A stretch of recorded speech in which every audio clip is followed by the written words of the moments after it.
शब्द बिना सुरत आंधरी, कहो कहाँ को जाए। द्वार न पावे शब्द का, फिर भटका खाए।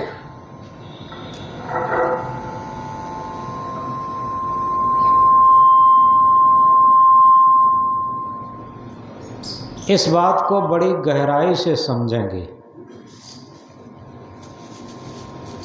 हमारे मन की दो स्थिति होती हैं,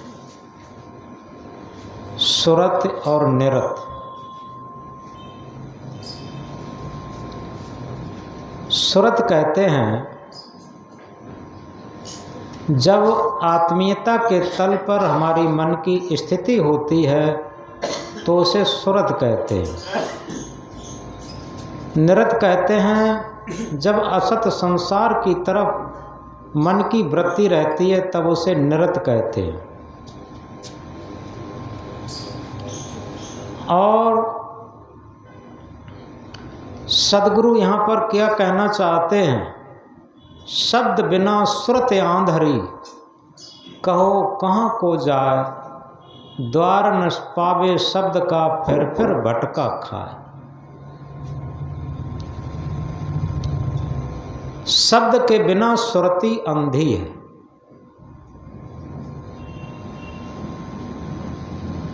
क्योंकि सबके पास मन है और सबके पास सुरती भी है और निरति भी है। अच्छे संकल्प भी हैं, अच्छे विचार भी हैं और सांसारिकता के भी विचार हैं। अब इसमें सदगुरु कहना चाहते हैं कि शब्द के बिना सुरत अंधी है। शब्द क्या है? शब्द कोई पोथी में लिखे हुए शब्द नहीं है। शब्द का अर्थ है कि जहां से सारे शब्दों का उच्चारण होता, जहां से सारे मन और इंद्रियों का, शरीर का संचालन होता है। एक दिन हमने कहा था सत्य शब्द सत गुरमुखी, यानी सत्य शब्द क्या है? जो जिसे हम चेतन कहते हैं, आत्मा कहते हैं, रूह कहते हैं, स्वैल कहते हैं, जीव कहते हैं, वो सत्य शब्द है। और उस सत्य शब्द का जो अपनी सत्य सुरती द्वारा ग्रहण करने वाला है वही सच्चा सत गुरुमुखी भी है। गुरुमुखी वो नहीं है जो आत्मा के अलावा तमाम देवी देवताओं में, तमाम अंधविश्वास में, तमाम अवैज्ञानिक मान्यताओं में भटकता फिरे। क्योंकि जिस सत्य सत्ता से हमारा जीवन चलता है, आखिर विचार करके देखें, उसी सत्य सत्ता का हम मूल्य नहीं मानते और सारी चीजों का मूल्य मानते हैं।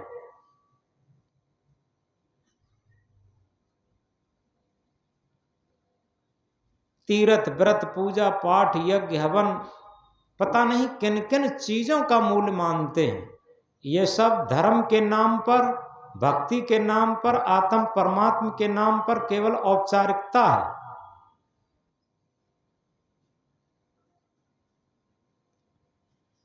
हमने ये कई बार दोहराया। कहते लोग शरीर में रहते देव तमाम, कहते लोग शरीर में रहते देव तमाम, और निकलो जीव शरीर से कोई न आवत काम। तमाम लोग कहते हैं हमारे शरीर के अंदर तमाम देवी देवताओं का वास है। कहीं ब्रह्मा का वास, कहीं विष्णु का वास, कहीं शंकर का वास, कहीं सरस्वती का वास, कहीं दुर्गा का वास, कहीं काली का वास। पूरे शरीर में तमाम देवी देवताओं का वास है। लेकिन जिस दिन ये चेतन जीव शरीर से निकल जाए, कोई देवी देवता छाती ठोंक के नहीं खड़ा होता कि चेतन जीवात्मा सत्य सत्ता निकल गई, निकल जाने दो, आज से तुम्हारे शरीर को हम संचालित करेंगे। इस बात को थोड़ा गहराई से समझें। इसीलिए सदगुरु जगाना चाहते हैं कि हम मूल चीज को नहीं मानते। मूल चीज हमारे जीवन की क्या है, जिस पर हमारा जीवन आधारित है। और इसीलिए दूसरे महामंत्र में कहा है,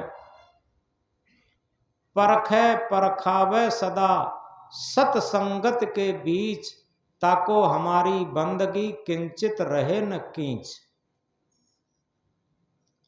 सत्संग एक ऐसी पाठशाला है जिसमें सत्य क्या है, असत्य क्या है, धर्म क्या है, अधर्म क्या है, पाप क्या है, पुण्य क्या है, और जड़ क्या है, चेतन क्या है, बंधन क्या है, मोक्ष क्या है। क्या कभी हम विचार करके देखें, कहीं हम जड़ में ही तो नहीं उलझे? पूजा के नाम पर,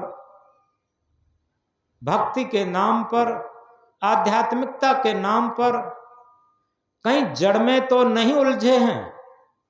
यदि जड़ में उलझे हैं तो निश्चित है सत्य का हम तिरस्कार कर रहे हैं, क्योंकि ये विवेक से पता चलता। आपने देखा होगा आज विज्ञान कितना ऊंचा उठ गया। लोग आश्चर्यचकित होते। अभी दूध को देखना हो तो दूध में एक आता है मिल्क मीटर, कितना इसमें पानी है, कितना दूध है, मिल्क मीटर बता देगा। और अगर बुखार को नापना है तो एक आता है थर्मामीटर। बुखार को जीभ के नीचे लगा दो, थोड़ी देर में पता चल जाएगा इतने डिग्री बुखार है।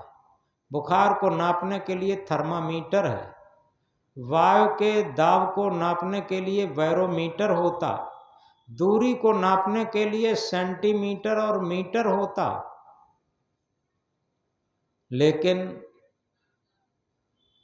कभी विचार करके देखा, हमारे जीवन में सत्य असत्य, धर्म अधर्म, पाप पुण्य, जड़ और चेतन, बंधन और मोक्ष को नापने के लिए कौन सा मीटर है? विज्ञान के पास कोई मीटर नहीं है। वो है आध्यात्मिक मीटर, उसे कहते हैं विवेक मीटर। विवेक मीटर के द्वारा हम समझ सकते हैं कि जड़ क्या है, चेतन क्या है, बंधन क्या है, मोक्ष क्या है, पाप क्या है, पुण्य क्या है, सत्य क्या है, असत्य क्या है। इन चीजों को समझ सकते। अगर हमारे पास विवेक मीटर नहीं है, उसी विवेक मीटर को सदगुरु कबीर देव ने पारख कहा। पारख क्या है? परखने की कला। एक चींटी से हाथी में सब में परखने की कला है, और मनुष्य में विशेष परखने की कला है। चींटी को आपने कभी देखा होगा, अगर धूल में चीनी के कण कहीं पड़ गए हैं तो चीनी के कण उठा लेगी, धूल को छोड़ देगी। ये परखने की कला है चींटी में। और अगर कहीं मकान में कहीं छत के किसी कड़ा पर चीनी लटका दी है या कोई मीठा लटका दिया है, तो अब उसमें परखने की कला है उस चीनी तक कैसे पहुंचे। उसे किसी ने ट्रेनिंग नहीं दी, उसके अंदर स्वाभाविक परखने की कला है, विवेक की कला है। वो दीवार के सहारे जाकर के और छत के सहारे जाकर के वहीं पहुंच जाएगी जहां पर चीनी टंगी है। ये चींटी के अंदर भी विवेक की कला, परखने की कला। और बया पक्षी को देखा है, जब बरसात आती है कितना अच्छा घोंसला बनाता। और हमने तो सुना, यहाँ तक है कि ये जो केंचुआ होते हैं इनकी टट्टी में रेडियम होता। ये लाइट के लिए अपने जौंज में, अपने घोंसले में वो केंचुए की टट्टी रख लेते, रात में वो प्रकाश देती रेडियम के सहारे से। जो घड़ी में रेडियम लगाया जाता है, वैज्ञानिकों ने खोजा है ये केंचुआ होते हैं, इनकी टट्टी खिट्टी करके और उसमें से रेडियम के कण निकाले जाते और रेडियम रात में चमकते हैं। और वो देखो मनुष्य से भी ज्यादा होशियार वो बया पक्षी उसे अपने घोंसले में रख लेते हैं, रात में लाइट करते। कितने परखने की कला है उनमें। तो इस तरीके से एक छोटे से चींटी से लेकर हाथी तक अगर इसकी व्यवस्था देखी जाए तो इनमें परखने की कला है। लेकिन मनुष्य में विशेष परखने की कला है और इसीलिए इसे सृष्टि का सिरमौर प्राणी कहा है। लेकिन आज मनुष्य ऐसा अभागा हो गया है, उसे अगर सही पूछी जाए, जिसे रामायण में भी कहा है, बड़े भाग्य मानुष तन पावा, सुर दुर्लभ सदग्रंथन गावा। बड़े भाग्य से मानव तन मिला है और देवताओं को भी दुर्लभ ये शरीर है। लेकिन ऐसे शरीर को पाकर के वो ये नहीं समझ पा रहा है कि जड़ क्या है, चेतन क्या है, धर्म क्या है, अधर्म क्या है, पाप क्या है, पुण्य क्या है। केवल पूजा के बल पर वो अपने पापों को काटना चाहता। पूजा के बल पर कभी पाप नहीं कर सकते, ये बात याद रखना। क्यों? अगर पूजा के बल पर पाप कट जाएंगे तो पूजा के बल पर प्यास भी शांत हो सकती, पूजा के बल पर भूख भी शांत हो सकती। अगर पूजा के बल पर प्यास और भूख शांत हो जाए तो पाप भी कट सकते। क्योंकि कहीं पर आग लगी हो और हम पूजा का पाठ करने बैठ जाएं तो क्या आग बुझ जाएगी? आग लगी है तो पूजा पाठ से आग नहीं बुझेगी। इसी तरीके से आगी का जो विरोधी पानी है, पानी अधिक मात्रा में डालेंगे तो आग बुझ जाएगी। और पाप किए हैं तो पाप का विरोधी है पुण्य कर्म, परमार्थ कर्म, सेवा का कर्म। अगर हम पुण्य कर्म करते हैं तो पाप कर्म कटेंगे। लेकिन हम पाप कर्म किए जा रहे हैं और हम कुछ धार्मिक अनुष्ठान कर लिए, हम सोचते हैं पाप कट गए। ऐसा कुछ नहीं, पाप कटेंगे नहीं। ये नकली बात होती है। एक छोटी सी बात से समझेंगे। एक जगह एक पति पत्नी रहते थे। पति बीमार पड़ गया, अभी उनके कोई संतान नहीं थी। पति ज्यादा बीमार पड़ गया और काफी कुछ दवा कराने के बाद भी वो ठीक नहीं हुआ। एक दिन पति को लगा कि अब जीवन नहीं रहेगा, तो पत्नी को समझाया उसने कि देखो लगता है कि अब हम चले ही जाएंगे, लेकिन ऐसा करना कि तुम दूसरी शादी न रचाना। आपस में ये बातें सारी चलती रहीं और इसके कुछ समय बाद वो पति खत्म हो गया। पति खत्म हो गया, वो अपने अपने मजहब और धर्म की बात होती है, वो ऐसे मजहब में थे कि उनकी समाधि लगाई गई। समाधि लगाई गई। अब जिस दिन से समाधि लगाई गई, पत्नी क्या करती है, कड़क तेज दोपहरी में समाधि पर पंखा झल रही है, हवा कर रही है। दूर से लोग देख रहे, एक महिला एक अपने पति की समाधि पर पंखा चला रही है, पंखा झल रही है। लोगों को बहुत ताज्जुब हुआ। लोग विचार करने लगे कि ये पति के मरने के बाद समाधि के ऊपर पंखा जल रही है, मरने के बाद ये जीते जी कितनी सेवा की होगी। लोग विचार करने लगे। धीरे धीरे क्या होता है कि वहां पर भीड़ जाने लगी, काफी भीड़ इकट्ठी होने लगी और वहां पर उसे देवी स्वरूपा मान करके और वहां चढ़ाना भी चढ़ने लगा। धीरे धीरे वहां मेला भी उपस्थित हो गया, पुलिस प्रशासन आ गया, मेले की व्यवस्था के लिए दुकानें सज गईं। अब क्या था, पत्रकार भाई भी पहुंच गए। पत्रकार लोगों ने देखा, हालांकि उस महिला से किसी की बात करने की हिम्मत नहीं हो रही। वह अपने पति की समाधि पर लगातार पंखा झल रही है कड़क दोपहरी में। पत्रकार लोग पहुंचे, एक पत्रकार पहुंचा, उसने कहा कि बहन जी, आपसे हम ये पूछना चाहते हैं कि आप इतनी कड़क दोपहरी में अपनी पति की समाधि के ऊपर पंखा झल रही हो, हमें लगता है शायद दुनिया में तुम्हारे जैसा कोई भी पति भक्त नहीं होगा, पतिव्रत धर्म मानने वाला पति भक्त कोई भी नहीं हो सकता। पत्रकार ने पूछा। वो महिला कहती है, नहीं भाई साहब, आप बात समझ नहीं पाए। देखो, बात दरअसल ये है, पत्रकार ने कहा कि देखो, सच सच बात बताना क्या है। पत्नी ने कहा, बात यह थी कि हमारा पति बीमार था और बीमारी के समय हमारी बात हो रही थी। पति ने कहा, देखो ऐसा करना, अगर तुम दूसरी शादी रचाओगी तो हमें बहुत कष्ट होगा मरने के बाद, इसलिए दूसरी शादी मत रचाना। तो हमने कहा कि अभी कोई संतान भी नहीं है, बहुत ज़्यादा उम्र भी नहीं है, अगर दूसरी शादी के बिना न रहा जाए तो क्या करें। तो पति ने कहा, तो कम से कम ऐसा करना कि 1-2 साल तक तो बिल्कुल मत करना।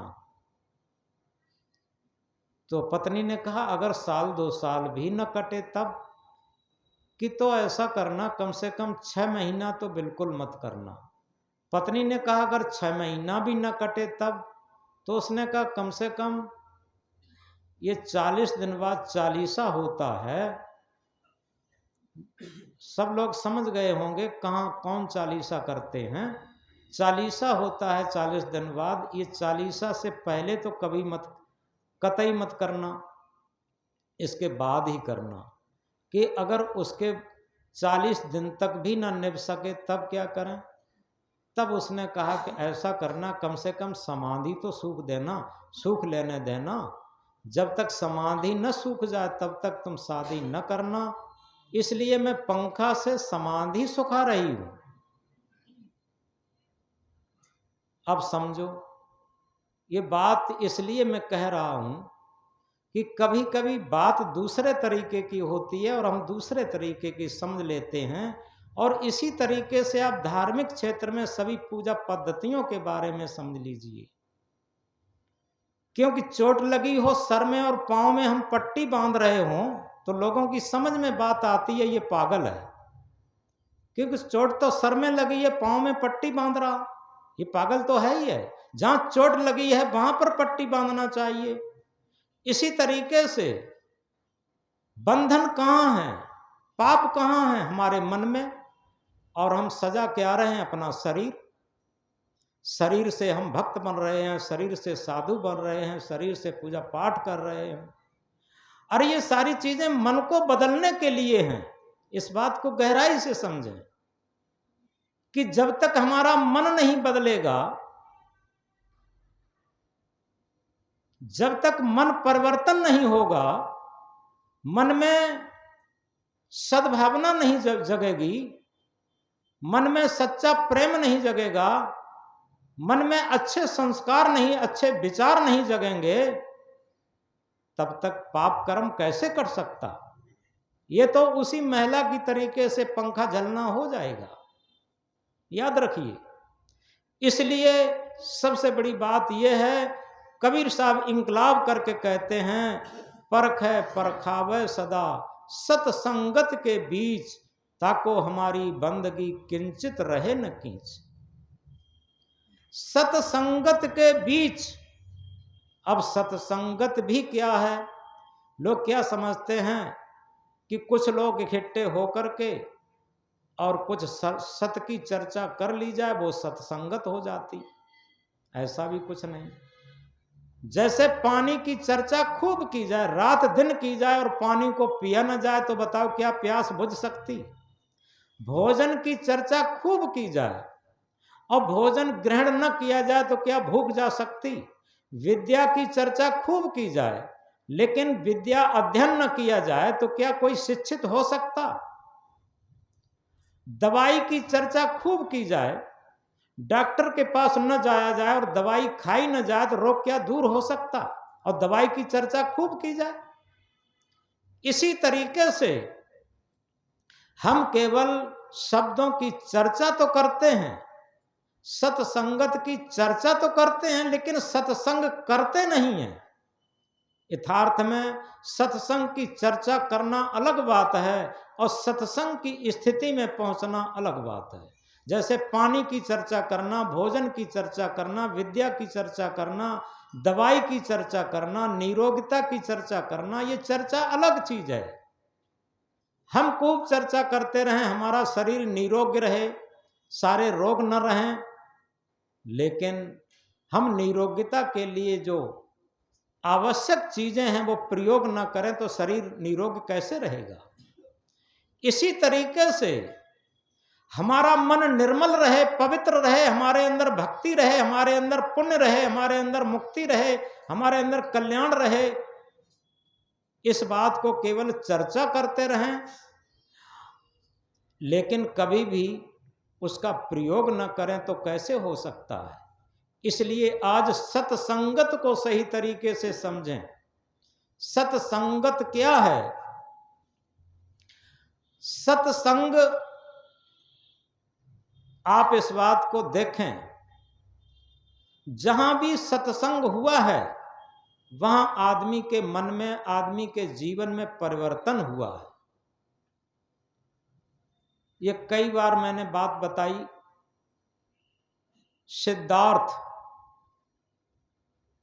जो 27 वर्ष की भरी जवानी में और उनके सामने एक वृद्ध जर्जर अवस्था वाला व्यक्ति वो रथ पे सवार होकर के अपने उद्यान में जा रहे थे।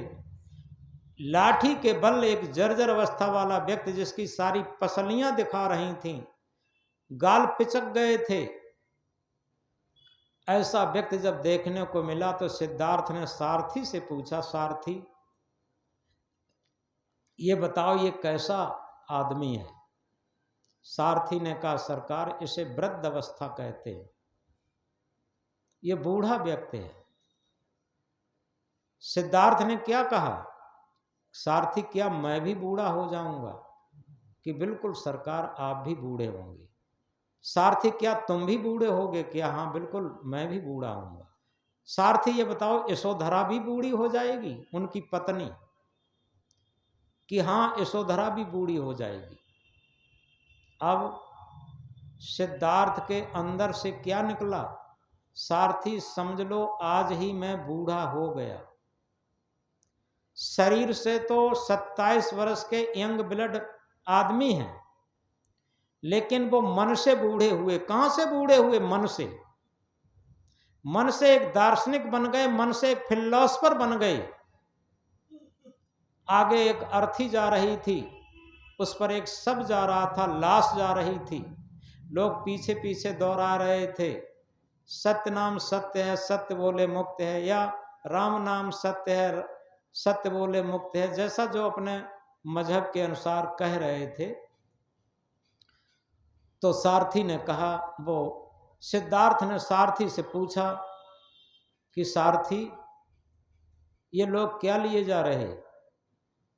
सारथी ने कहा, सरकार इसमें एक मरा व्यक्ति है, डेड बॉडी, मृतक शरीर। मृतक शरीर की? हाँ। कैसा मृतक? इसके अंदर एक सत्य सत्ता होती है, ड्राइविंग सत्ता जैसे बोलते हैं, चेतन सत्ता जो बोलते हैं, आत्म सत्ता बोलते हैं, वो होती है।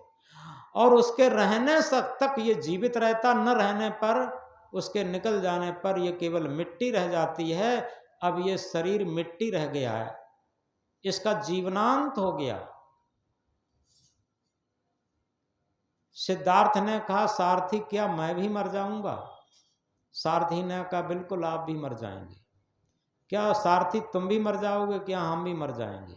यशोधरा भी मर जाएगी? क्या यशोधरा भी मर जाएगी? सिद्धार्थ ने कहा, सारथी आज ही मैं मर गया। शरीर से तो जीवित हैं, लेकिन वो मन से मर गए थे। उनका मन सांसारिकता से मर गया था। ये क्या है? ये सत्संग की घटना घटित हो रही है, क्योंकि सत्संग की घटना अंदर से घटती है, अंदर परिवर्तन होता है। सत्संग की घटना अंदर से घटित हो गई और वो मन से हमेशा हमेशा के लिए मर गए। उनका मन संसार की तरफ से पैठ बदल गया। संसार में जो सुंदर दिखने वाली चीजें थीं, वो उन्हें अब सुंदर नहीं दिखाई देती। संसार में जो आकर्षण दिखाई देता था, वो अब आकर्षण नहीं दिखाई देता था। जो मान प्रतिष्ठा थी, एक राजा के इकलौते बेटे थे, अब वो उन्हें इकलौतापन नहीं दिखाई देता। राजगद्दी राजगद्दी नहीं दिखाई देती। इतना बड़ा राजमहल, वो राजमहल नहीं दिखाई देता। अब क्या दिखाई देता? आखिर सत्य क्या है, जड़ क्या है, चेतन क्या है, सत्य क्या है, असत्य क्या है, धर्म क्या है, अधर्म क्या है, बंधन क्या है, मोक्ष क्या है, और इन सारे दुखों से निवृत्ति कैसे हो। सांसारिक दुखों के जन्म मरण और इनके सारे दुख जो हैं, इनसे निवृत्ति कैसे हो, निवृत्ति का साधन क्या है, किसके पास मिले। अब उनके अंदर एक बड़ी जिज्ञासा जग गई और उसी जिज्ञासा में वो आधी रात पर कंथक नाम का घोड़ा लेकर के निकल गए, आमी नदी के पार जाकर के, और उन्होंने अपने राजसी वस्त्र उतार दिए, एक सन्यासी के वस्त्र पहन करके, केस काट करके, और एक भिक्षा पात्र लेकर के हमेशा हमेशा के लिए सत्य की खोज में निकल गए, दुख निवृत्ति के साधन की खोज में निकल गए। तो इस तरीके से हम चाहे घर में हों और चाहे आश्रम में हों, इस बात को गहराई से देखें, कहीं समय का दुरुपयोग तो नहीं कर रहे। कबीर साहब ने क्या कहा? मन के मारे बन गए बन तज बस्ती माए, कहें कबीर क्या कीजिए यह मन ठहरे ना। मन में पिनक आई कि अब घर से निकल करके हम आश्रम में चले जाएं, जंगल में चले जाएं, वहां खूब भजन भक्ति करेंगे।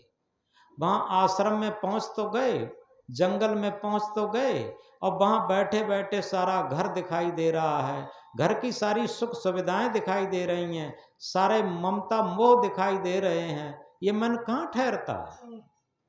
और उसी मन को ठहरने के लिए, उसी मन को सुमन बनाने के लिए, निर्मल बन बनाने के लिए, भक्ति में मन बनाने के लिए, आत्म में मन बनाने के लिए क्या है? ये सत्संग है। सत्संग क्या है? सत्संग है अपने जीवन को दो भागों में विभाजित कर लेना। सत्संग है। दो भाग क्या हैं? ये शरीर जीवन नहीं है, शरीर जड़ है और इसके अंदर सत्य आत्मा है। दोनों का सहयोग ही जीवन है। हम जड़ शरीर को तो जानते हैं, लेकिन चेतन आत्मा को जानना ये धर्म पथ है, आध्यात्म पथ है, और आध्यात्म विज्ञान है। इस तरीके से हम गृहस्थी विरक्ति कहीं भी हो, इससे कोई मतलब नहीं है, क्योंकि हम जीवन प्राप्त किए हैं तो जीवन के पथ को समझना है, जीवन के सच को समझना है। जीवन का सच मान सम्मान नहीं है, जीवन का सच बाहरी बनावट मिलावट दिखावट नहीं है। जीवन का सच है सहज जीवन, ओरिजिनल जीवन, सहज जीवन। इसमें बनावट मिलावट और दिखावट न हो। तो इस प्रकार हम कह रहे थे, परखै परखावे सदा सतसंगत के बीच, ताको हमारी बंदगी किंचित रहे न कीस। यथार्थ में अपने अंदर एक परखने की कला है। जैसे किसी को कोई सौदा देता है वो भी परखता है, ये अच्छी क्वालिटी की है खराब क्वालिटी की है, सब परखना जानते। सौदा भी जानते हैं, कपड़ा भी जानते हैं, भोजन भी जानते। अगर भोजन में जरा सा नमक कम है तो काहे से परखते? जिह्वा से पता चल जाता है इसमें नमक तो आज डाला ही नहीं। परखने की कला है। तो नमक को भी परख सकते हैं, अच्छे खराब कपड़ा को भी परख सकते हैं, सारी चीजों को परख सकते। लेकिन क्या नहीं परख सकते? हमारे अंदर जो सत्य आत्मा है उसको परख नहीं सकते। और उसको परखने की शक्ति तभी आ सकती है जब हम आध्यात्म विज्ञान को जानते हो। केवल एक ही बात है, क्या हम आध्यात्म विज्ञान पढ़े हैं? हमने मजहब पढ़ लिए, शास्त्र पढ़ लिए, वेद उपनिषद गीता रामायण भागवत पढ़ ली, सारे ज्ञान पढ़ लिए, लेकिन क्या आध्यात्म विज्ञान पढ़ा है?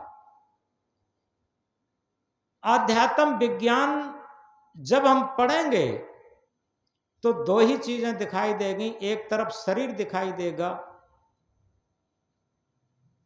कैसे? एक उदाहरण हम दिया करते हैं, एक ब्लैक बोर्ड पर एक इकाई लिखो और इकाई लिख करके एक जीरो लगा दो, कितना हो गया? 10। और एक जीरो और बढ़ा दो, हो गया 100।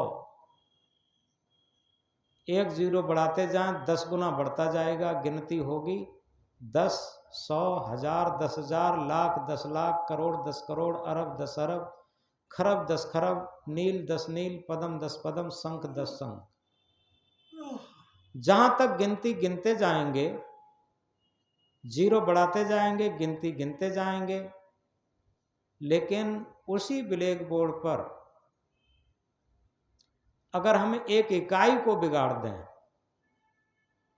थोड़ा गहराई से समझें, एक इकाई के आगे जो जीरो लगाए हैं वो सब रहने दें और एक इकाई को बिगाड़ दें, अब क्या पढ़ेंगे? आप कितना भी पढ़े लिखे हों, कितना भी डिप्लोमा होल्डर हों, केवल ये कह सकते हैं कि 0 0 0 0 बस, और कुछ नहीं, एक इकाई के बिगाड़ते ही। इसी तरीके से इस पूरे आल वर्ल्ड, पूरे संसार के ब्लैक बोर्ड पर आज कितना विज्ञान बढ़ गया है। हवाई जहाज, हेलीकॉप्टर, रेल, कंप्यूटर, और यहाँ तक बड़े बड़े महल, सोना चांदी रुपया पैसा, ये सारी चीजें अगर पूरे संसार से इस सत्य सत्ता आत्मा को निकाल लिया जाए, केवल ये इकाई के रूप में है, क्योंकि सत्य इकाई होती है, ये सत्य के रूप में इस सत्य को निकाल लिया जाए, फिर कहाँ पर ये शरीर होगा, कहाँ पर सोना चांदी होगा, कहाँ पर कंप्यूटर होगा, कहाँ पर मोबाइल होंगे, कहाँ पर रेल होगी, कहाँ पर हवाई जहाज होंगे, कहाँ पर हेलीकॉप्टर होंगे, कहाँ पर ये सब विकास विकास विकास चिल्लाई देते हैं, वो कहाँ होंगे? अगर चेतन आत्मा न होगी तो कोई विकास नहीं होगा। आप विज्ञान को जानते हैं लेकिन विज्ञानी को कहाँ जानते? आप शरीर को जानते हैं लेकिन शरीरी को कहाँ जानते? इस बात को गहराई से समझें। सारा विज्ञान जान लिया लेकिन जहां से सारे विज्ञान निकले हैं वो कहाँ जानते? पोथी के ज्ञान को जानते हैं लेकिन जहां से सारी पोथी निकली हैं, सत्य आत्मा से, वो सच्चा ज्ञानी है। उस ज्ञान स्वरूप आत्मा को कहाँ जानते? पोथियों को जान लिया लेकिन ज्ञान स्वरूप आत्मा को नहीं जानते। जब ज्ञान स्वरूप आत्मा को जान लेंगे तब सारी पोथियां जानी हो जाएंगी। तो इसलिए जब हमारा सहज जीवन होगा, जिसने पाई सहज जीवन की झलक, उसकी मिट गई सकल संसार पाने की ललक। जहां मिलावट बनावट और दिखावट नहीं होती है, उसे सहज जीवन कहते। एक छोटे से उदाहरण द्वारा समझेंगे। एक सेठ यात्रा पर था और जहां उसे पहुंचना था, जिस शहर में, आधी रात पर पहुंचा। आधी रात पर पहुंचा, उस टाइम छोटा कस्बा था, उसकी ट्रेन हो गई थी लेट, और इधर मौसम खराब था, बूंदाबांदी हो रही थी। सारे यात्री जा चुके थे, टैक्सी वाले सब जा चुके थे। अब वो इधर उधर घूमता है, देखता है कोई टैक्सी वाला मिल जाता। और टैक्सी क्या, पुराने जमाने की बात है, उस टाइम रिक्शा चलते थे, तब टैक्सी नहीं चलती थी। कोई रिक्शा वाला मिल जाता तो अपने घर पहुंच जाते। तो एक रिक्शा वाला मिला, दिखाई दिया, उसने आवाज लगाई। रिक्शा वाला आया, उसने कहा, कहिए बाबूजी कहाँ जाना है। तो सेठ ने बताया, अमुक मोहल्ले में हमें जाना है, कितना पैसे लोगे। उसने कहा, बाबूजी अमुक मोहल्ला बहुत दूर है और रात का वास्ता है, हमें आप 20 रुपया दे दीजिए।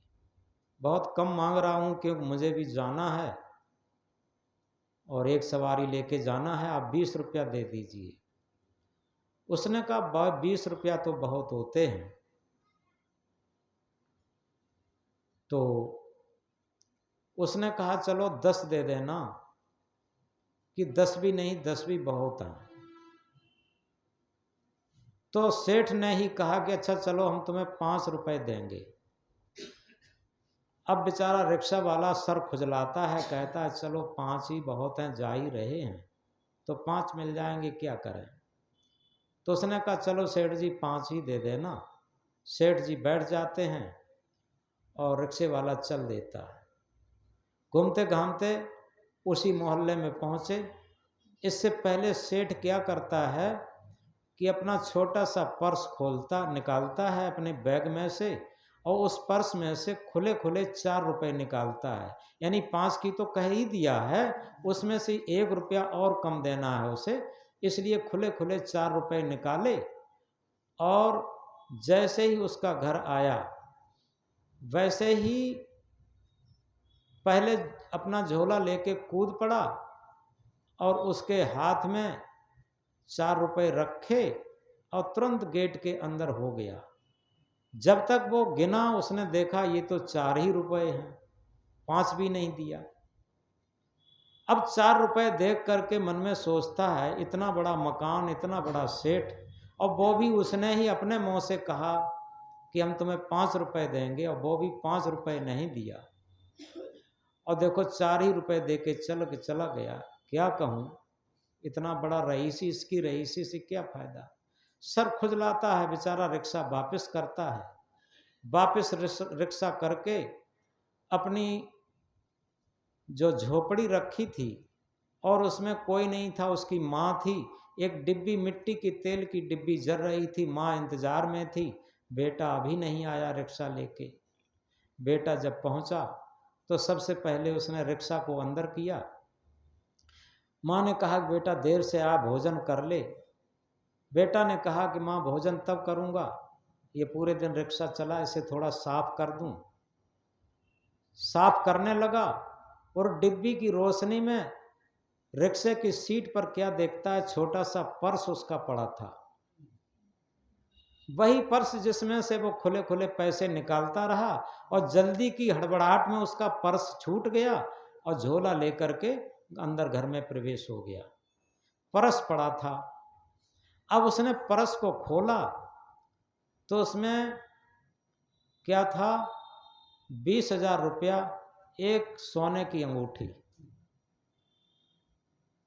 इतना उसमें सामान रखा था। अब उसने रिक्शा तो रख दिया। उसने कहा, माँ भोजन मुझे भी लाओ और तुम भी करो। दोनों लोगों ने भोजन किया। उसने माँ को बताया कि माँ पूरी कहानी बताई उस सेठ की, और ये कहा कि माँ देखो उस सेठ का वो 1 रुपए के लोभ से और उसका इतना 20,000 रुपया और एक अंगूठी और पर्स रह गया है, अब क्या करूं। दो ही प्राणी निर्णय कर रहे हैं। तो माँ ने कहा कि बेटा कभी तो ये लगता है कि ये कौन जानता है सेठ को, कौन जानता है रिक्शे वाले को, अगर ये पूरी रकम अपन लोगों को मिल जाए तो गरीबी छूट सकती। और एक तरफ ये लगता है कि उसकी ये सामान दे दिया जाए। लड़का भी सोचता है कि माँ ठीक कह रही हैं। ऐसे ही लड़के के मन में भी दोनों विचार आ रहे हैं। थोड़ा गहराई से इस बात को समझना। इधर तो ये कहता है कि इतनी रकम अगर रख ली जाए तो हम रईस हो सकते, गरीबी छूट सकती है। रईस क्या हो सकते, गरीबी छूट सकती है। और इधर ये कहता है कि पिछली कोई अच्छे कर्म नहीं रहे होंगे, इसलिए मुझे ये गरीबी भुगतनी पड़ती है, और वर्तमान में अगर अच्छे नहीं करेंगे तो हो सकता आगे भी कठिनाई झेलनी पड़े, इसलिए ये सारी रकम वापस कर देनी चाहिए। इसी उधेड़ बन में पूरे दिन का हारा थका वो सो गया। और सोने के बाद जैसे ही एक नींद लेकर के जगा और उसके मन मस्तिष्क में वही चीज़ें फिर उभरने लगीं, और उभरते उभरते जैसे ही ब्रह्ममुहूर्त बेला आई उसके अंदर आत्मबल बढ़ा। उसने कहा नहीं, अपनी कमाई पर भरोसा करना चाहिए, ये हमें नहीं चाहिए, ये दूसरे का धन ये मिट्टी के समान होता है, इसे दे देना चाहिए। एकदम आत्मबल बढ़ा और उसने निश्चय कर लिया कि इसमें मैं 1 पैसा नहीं ले सकता। और वो अंधेरे ही रिक्शा चालू किया। वो पर्स लेकर के उसी मोहल्ले में पहुंचा और जाकर के किवाड़ खटखटा दिए उसने। 1 बार खटखटाए, 2 बार खटखटाए, 3 बार खटखटाए। तीसरी बार सेठ की आंखें खुली। उसने सोचा कोई गेस्ट आ गया है, मेहमान जल्दी आ गया है। और जैसे ही आकर के गेट खोला और रिक्शे वाले को देखा, उसके मुंह से गालियां निकलने लगी। गालियां देता हुआ बोला, ये साले ऐसे होते हैं, बताओ 1 रुपए के पीछे, और इसने मेरी नींद खराब कर दी आकर के, बताओ। तमाम उल्टी सीधी और गालियां देता रहा और ये कहा कि इसने कितना गलत किया। अब वो इसी बीच कहता है बड़ी विनम्रता से, रिक्शे वाला क्या कहता है कि नहीं बाबूजी 1 रुपए की बात नहीं है, वो आप 4 रुपए रह गए थे वो भी ले लीजिए। आपका हड़बड़ाहट में 1 रुपए कम देने की हड़बड़ाहट में आपका पर्स छूट गया है, देखो ये आपका पर्स है। जैसे ही उसने पर्स देखा, अब उसकी ऊपर की श्वास ऊपर, नीचे की श्वास नीचे, अब उसकी आंखें मिलाने की हिम्मत नहीं पड़ रही उससे। कितना ईमानदार रिक्शा वाला है ये गरीब आदमी। अरे कौन जानता कौन मोहल्ले में रहता, इसमें 20,000 रुपया और एक अंगूठी मेरी रखी है, और ये देने आया और हम उल्टी से गालियां दे रहे। अब उसके जैसे नहीं कहते हैं काटो तो खून नहीं, उसे बड़ी अंदर से गिलानी महसूस होती है अपने अंदर कि मैं कितना गलत आदमी और ये कितना अच्छा आदमी। अब उसने कहा बाबूजी लीजिए अपनी पर्स। तब उसकी अंदर से आंखें खुली और उसने हाथ बढ़ाते हुए पर्स लिया, और पर्स लेकर के से उसमें से कुछ रुपए पुरस्कार के रूप में देना चाहा। उसने कहा नहीं बाबूजी, हमें पुरस्कार कुछ नहीं चाहिए, ये मैंने अतिरिक्त कुछ नहीं किया, ये मेरा कर्तव्य था, मैं अपना कर्तव्य निभाने चला आया। और तुरंत वो रिक्शा मोड़ के चला आया, और उस व्यक्ति के अंदर इतनी गिलानी हुई, अंदर से वो संकल्प लिया कि आज के बाद मैं किसी भी ऐसे कार्य को नहीं करूँगा जो कि मुझे इतने तरीके से गलत देखना पड़े और जिसके गलत संस्कार हों। उसी दिन से गरीबों की सेवा, परमार्थ, सत्संग और भक्ति की तरफ बढ़ने लगा। ये क्या था? ये सत्संग की एक घटना घट गई। उस गरीब रिक्शे वाले ने उसके अंदर सारा परिवर्तन कर दिया। और इस बात को गहराई से समझो, वो कितना बड़ा ज्ञानी था रिक्शे वाला। हम लोग बहुत बड़े ज्ञानी को मानते हैं अपने को, आंखों के रूप में, कानों के शब्दों में, जिह्वा के स्वाद में, अपने मन की लंपटता को नहीं समझ पाते पूरे जीवन। और उसने कितना बड़ा धन अपनी गरीबी में और इतना वापस कर दिया। इसे ज्ञान कहते हैं। ज्ञान उसे नहीं कहते जो पोथियों से चुराया हुआ ज्ञान है। ज्ञान उसे कहते हैं जहां पर कठिन परिस्थिति हो, वहां पर भी हम अपने धर्म को न छोड़ें, अपनी भक्ति को न छोड़ें, अपने आत्मा के तल को न छोड़ें। इसे सत्संग कहते हैं। जो कठिन परिस्थितियों में अपने आत्मीयता के तल को न छोड़ सके, इसे सत्संग कहते हैं। तो इस तरीके से ये सत्संग की परिभाषा बताते हुए इन चीजों को आप समझें। तो इसलिए हम कह रहे थे कि परखे परखावे सदा सत्संगत के बीच, ताको हमारी बंदगी किंचित रहे न किंच। यथार्थ में ऐसी एक बात और है। एक जौहरी के 2 लड़के थे। जौहरी जानते हैं, जो सोने चांदी हीरा मोती का काम करते हैं, केवल सोना चांदी का काम करते हैं उन्हें सुनार कहते हैं, और जो हीरा मोतियों का भी काम करते हैं उन्हें जौहरी कहते हैं। उनके 2 लड़के थे और जौहरी बूढ़ा होके ख़त्म हो गया और दोनों भाई धीरे धीरे उनकी शादी हो गई दोनों की। अब जब पत्नियां आईं तो दोनों अलग अलग रहने लगे। बड़े भाई ने अपनी अलग दुकान कर ली, उसने अपनी अलग दुकान कर ली, छोटे भाई ने। कुछ दिनों के बाद क्या हुआ, छोटे भाई बीमार पड़ गया और इतना बीमार पड़ा वो खत्म हो गया। खत्म होने के बाद उसके घर पर मायके वालों का शासन आया और वो खूब खर्च करना, खूब ढंग से सब करने लगे। धीरे धीरे दुकान चौपट होने लगी। छोटे भाई का एक बेटा भी था। जब ज़्यादा कमजोरी आई तो वो बंबई शहर में चला गया नौकरी के लिए। जब वहाँ नौकरी के लिए गया, नौकरी खोज रहा था, उसे एक हीरा पड़ा हुआ मिला एक कचड़े में, क्योंकि वहाँ हीरा मोतियों का काम ज़्यादा होता है सूरत और बंबई में। तो एक हीरा पड़ा हुआ मिला। वो चुपचाप हीरा को उठा करके और नौकरी वोकरी छोड़ करके उसने कहा हीरा मिल गया, कोई जान लेगा तो ले लेगा। अब वो वहाँ से चला आया। घर पे जो कुछ भी था धीरे धीरे बेच बाच के वो सब लोग खाते रहे।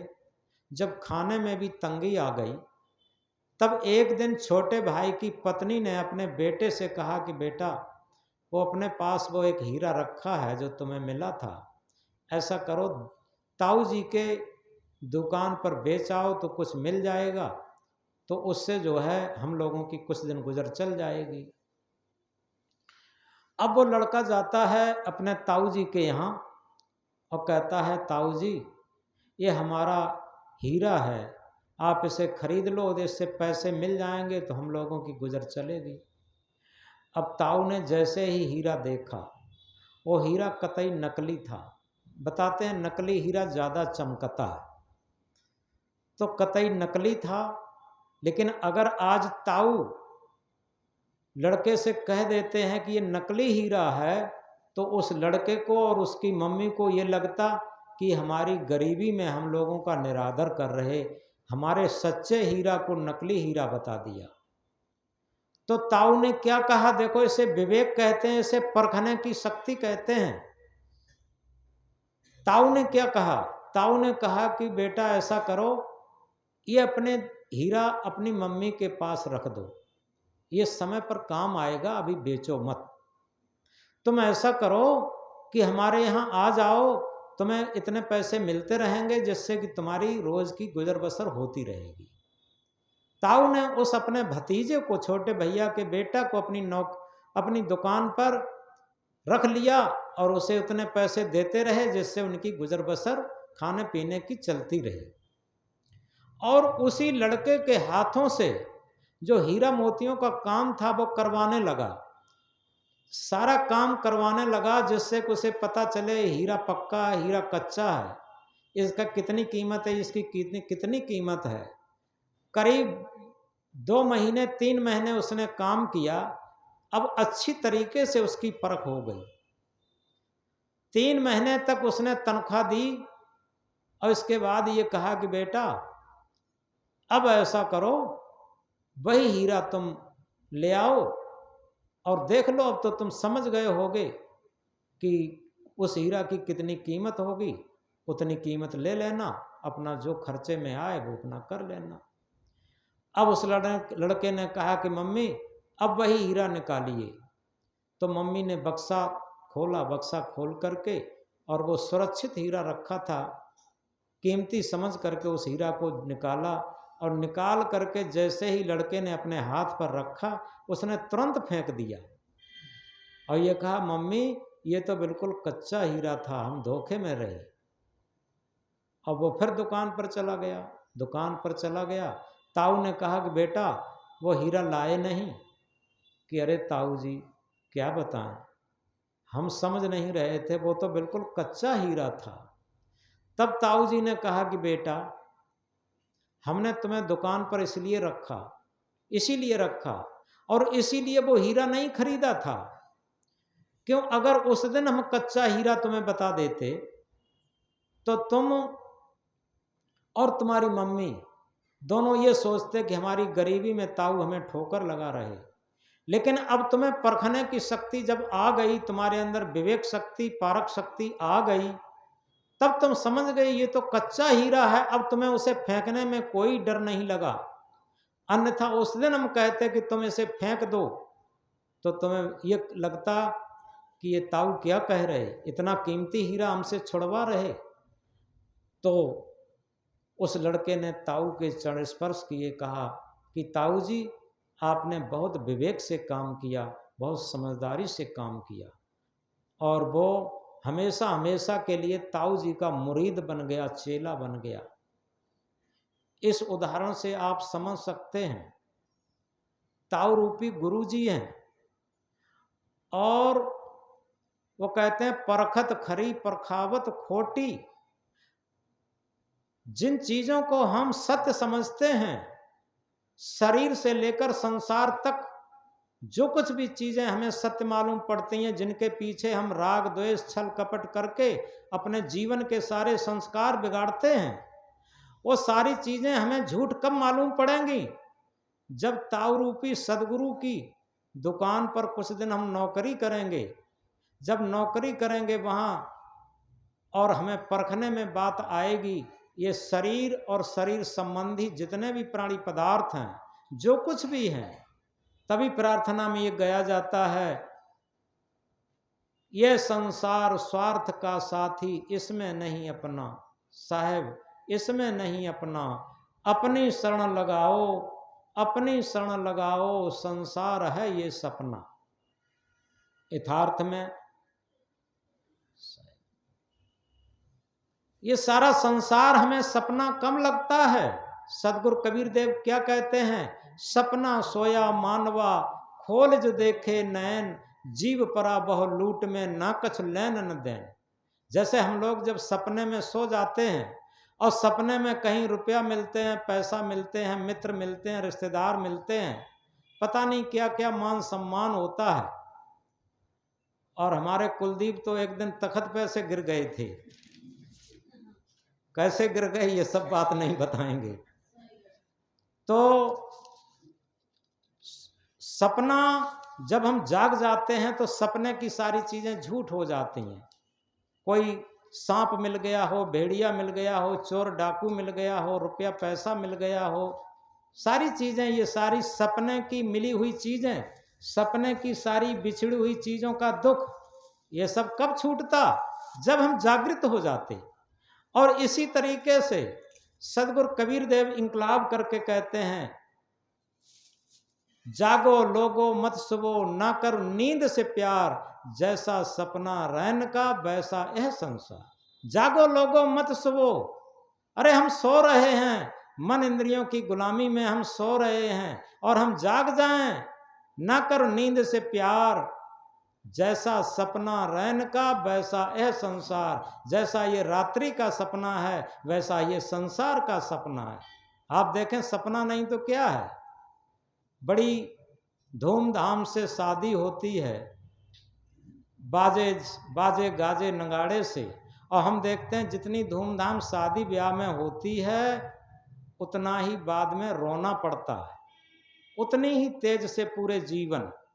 ये क्या है? ये एक्शन टू रिएक्शन है, क्रिया की प्रतिक्रिया है। अरे काय की धूमधाम, काय की खुशी? अगर हम खुशी किसी चीज में नहीं मनाएंगे तो निश्चित है हमें दुख भी नहीं उठाना पड़ेगा। ये नियम की बात है। जो लोग झूठे सुख में, सदगुरु कबीर साहब क्या कहते हैं, झूठे सुख को सुख कहे, मानत है मनमोद। मन में बड़ी प्रसन्नता मानते हैं झूठे सुख के लिए। मानत है मनमोद, जगत चबेना काल का, कुछ मुख में कुछ गोद। ये संसार तो मानो महाकाल का चबेना है, उसने कुछ को तो मुख में डाल लिया है, कुछ को डालने की तैयारी है। तो इसलिए यथार्थ में सदगुरु कबीर साहब इंकलाब करके कहते हैं, पारख ऊपर थिर होए रहना, सकल परखना ना कछु गहना। ये बड़ी महत्वपूर्ण बात है। पारख ऊपर थिर हुए रहना। पारख क्या है? पारख हमारी विवेक बुद्धि है। विवेक बुद्धि किसे कहते हैं? विवेक बुद्धि उसे कहते हैं जो आत्मा के तल पर बुद्धि होती है, उसे विवेक बुद्धि कहते हैं। और मन के तल पर बुद्धि होती है। एक आदमी ज्ञानी है, छोटा सा उदाहरण बताएं, इससे समझ में बात आएगी। पंजाब में स्वामी दयानंद का प्रोग्राम चल रहा था। वहां पर एक तहसीलदार थे, बहुत अच्छे गायक, बहुत अच्छे गायक थे, प्रसिद्धि थी।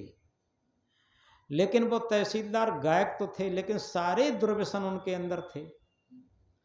तो जो सत्संग कमेटी थी, उन्होंने एक बात सोची कि स्वामी जी का प्रवचन खंडन मंडन का होता है, कहीं मूर्ति पूजा का खंडन करते हैं, क्योंकि आर्य समाजी थे स्वामी दयानंद जी, और कहीं किसी का खंडन करते हैं तो उसमें बड़ी सीमित भीड़ रहती है।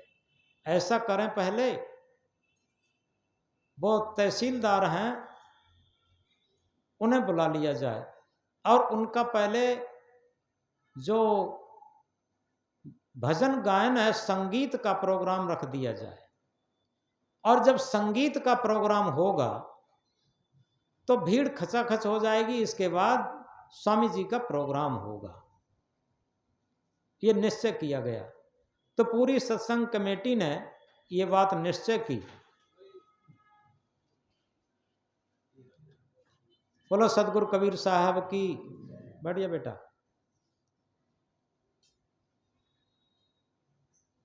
निश्चय हुआ, वो अमी चंद जी जो तहसीलदार थे, उनका नाम अमी चंद जी था, तो वो बुलाए गए, उनका संगीत का प्रोग्राम रखा गया। ये पंजाब की बात है। संगीत का प्रोग्राम हुआ तो पहले से ही पूरा हॉल, जितना भी पंडाल था, वो खचाखच भरा हुआ था। अमी चंद का नाम सुनते ही पूरा पंडाल खचाखच भरा था और बहुत अच्छा संगीत हुआ। तुम लोग जा रहे हो, अभियाल प्रसाद बटेगा, 2 मिनट बैठ जा।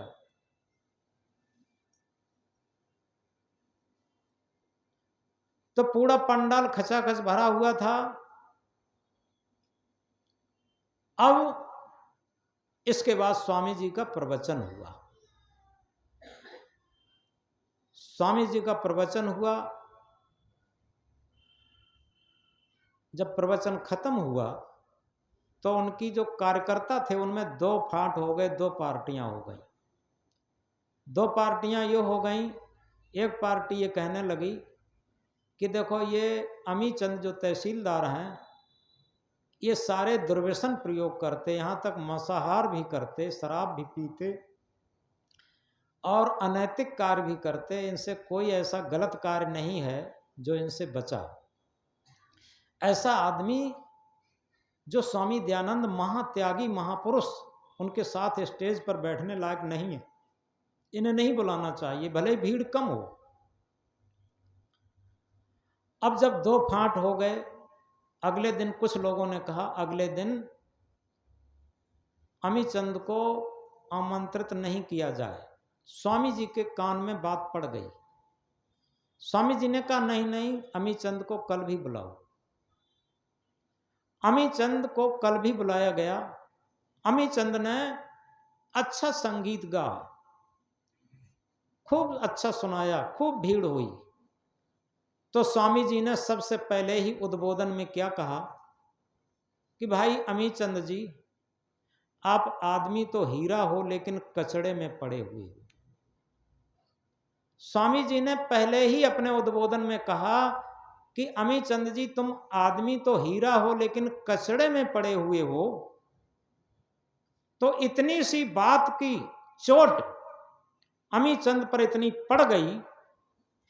अमीचंद तहसीलदार ने खड़े होकर के और ये कहा कि भाइयों बहनों, आज स्वामी जी की जो आत्मा की सत्य चोट है हमारे पर इतनी पड़ गई है कि आज से मैं संकल्प लेता हूं कोई भी दुर्व्यसन में प्रयोग नहीं कर सकता। आज से मैं शुद्ध जीवन जीऊंगा और कोई भी भाई बहन कहीं भी हमें गलत रास्ते पर गलत दुर्व्यसन में पकड़े तो हमें 100 जूता इनाम में लगाए। ये भरे स्टेज पर जब कहा, अब देखो क्या हुआ, ये सत्संग की घटना घटित हो गई। उनका जीवन जागृत हो गया। जागृत होना यही है कि हम अपनी विवेक की कसौटी पर, आत्मा के तल पर, हृदय के तराजू पर तौल करके अपने जीवन में ये देखें कि जितनी भी गलतियां हैं उन गलतियों को स्वीकार करके उनको निकालने का प्रयत्न करते रहें। ये सच्चा सत्संग है, ये सच्चा विवेक है, ये सच्चा पारक है। इस बात को गहराई से समझें। और यही सच्चा धर्म पथ भी है, यही सच्चा भक्ति पथ भी है और यही सच्ची पूजा भी है। पूजा वो नहीं है कि जो हम घुमाते हैं अगरबत्ती और क्या कहते हैं कि तन मन धन सब प्रभु तेरा और तेरा तुझको अर्पण क्या लागत है मेरा, और पीछे मुड़ के देखते हैं कहीं चप्पलें तो कोई नहीं बदल लिए जा रहा। समझे ना, तेरा तुझको सब कुछ अर्पण। तो इसलिए सबसे बड़ी चीज यही है कि हमने शुरू में कहा था कि परखै परखावे सदा सतसंगत के बीच, ताको हमारी बंदगी किंचित रहे न कींच। कींच का मतलब है पाप।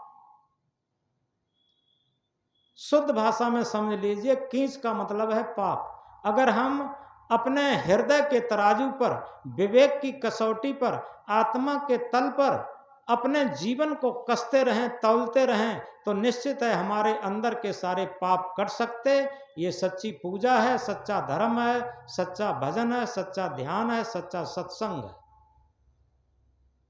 तो इसलिए सत्संग की महिमा बहुत गाई गई है। आज हमने सत्संग की चर्चा बताई। तो इसलिए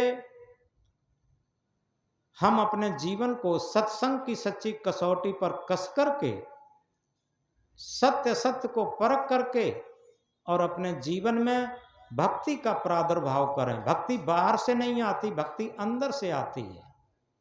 और तभी हम अपनी सत्य आत्मा को इस शरीर से हटकर आत्मा के तल को समझ सकते और उसमें स्थित हो सकते, अपने सारे पाप, अपने सारे बंधन काट सकते।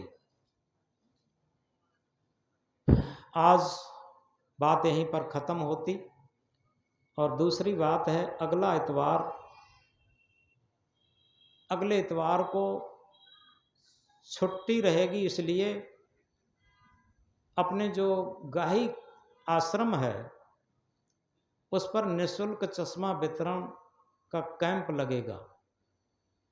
तो इसलिए यहाँ इतवार की छुट्टी रहेगी और इसके बाद इतवार जो है वो दीपावली को पड़ेगा, वो रविवार को पड़ेगा, क्योंकि 5 नवंबर को इतवार पड़ेगा। आज 29 सितंबर है, अक्टूबर, आज 5 अक्टूबर है और वो 29 अक्टूबर है और 5 नवंबर को रविवार पड़ेगा, उसको चश्मा वितरण होगा गाही आश्रम पर। और इसके बाद 12 नवंबर को दीपावली है, 12 नवंबर को इतवार पड़ेगा, उस दिन दीपावली है। सभी लोग बताएं दीपावली को छुट्टी रखी जा, क्या करी जा, क्योंकि 5 को तो छुट्टी है ही चश्मा वितरण के दिन। दीपावली को कोई नहीं आ पाएगा, मेरी समझ में तो बात ये आती है। कह तो सब लोग देते हैं, फिर आते कहाँ? दीपावली के दिन कौन आ पाएगा?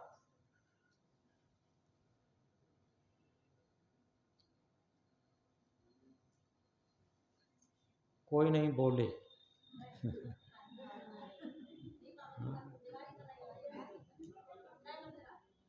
हाँ,